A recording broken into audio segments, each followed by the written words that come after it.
Yani bir değiştireyim mi o zaman? Ya da aslında doktorla görüşseniz bu ambulanslar bayağı çıkmıyor piyasaya. Bunun farklı formları var. Öyle mi? Tabii. Tamam, o zaman Doktora hemen söyle istersen hocam dediğin yerler. Şu doktora ben. İstersen razı gelir. Aşağı arkaya yapsan mı? Yazabilirsin. Likit de olabilir. Yatay daha doğrusu. Aynı başka çare. Transfer dedim de seni buradan alacağım, merak etme.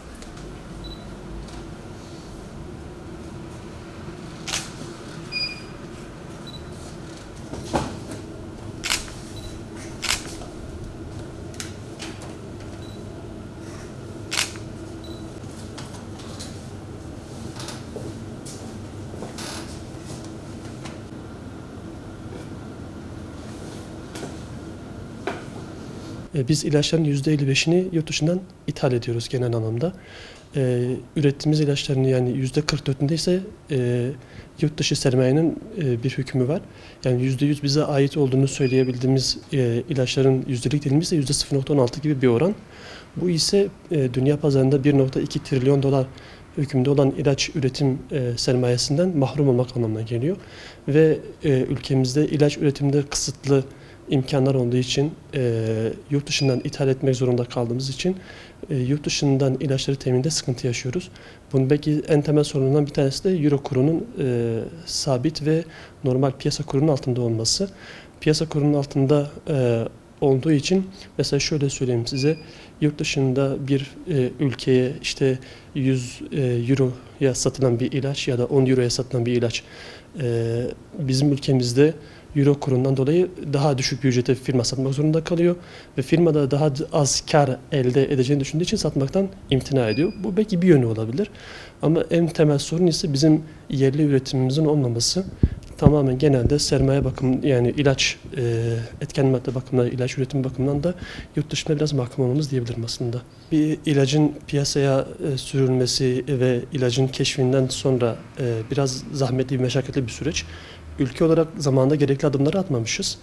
Bir ilacın üretildikten sonra 15 yıl artı ek süreyle beraber 20 yıla çıkan bir patent süresi var. Yani bir firma bir ilacı ürettikten sonra 20 yıl boyunca başka bir firma üretemez bunu. Böyle bir hakkı yok. 20 yıldan sonra ancak böyle bir eşdeğer dediğimiz ürünü üretebilir. Biz ise zamanında bu konuda biraz geri kalmışız. Kendi biraz önce bahsettim ya %0.16 gibi %100 bize has olan ilacın tamamının bize has olan oranı %0.16 gibi bir oran var. Ama geri kalan %44'lük bir eşdeğer ilaç üretiminde bulunabilmişiz. İşte zamanında gerekli adımlar atılmadığı için şu an ülkemizde maalesef bu tür sıkıntıları yaşayabiliyoruz. Özellikle çocuk gruplarında, antibiyotik gruplarında çok sıkıntı var. Ondan sonra kronik hastalarımızın şeker ilaçlarının bazılarında sıkıntılarımız var. Kolesterol ilacı kullanan hastalarımızın bazılarında sıkıntılar var. Onun dışında tansiyon ilaçlarının bazılarında sıkıntılar var. Üst solunum yolu enfeksiyonunda kullanılan antibiyotiklerde sıkıntılar var. Pnömoni tedavisinde kullanılan antibiyotiklere sıkıntılar yaşıyoruz.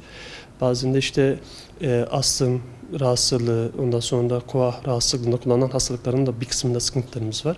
Genel anlamda ise en çok sıkıntıyı mevsim şartlarından dolayı üst solunum yolu enfeksiyonlarında özellikle çocukların ilaçlarını temin etmekte çok sıkıntı yaşıyoruz. Çocukların bu ilaca ulaşmasında sorun yaşanıyor. Hastalar da ilaçları temin etmek için bazen eczane dolaşmak zorunda kalıyorlar.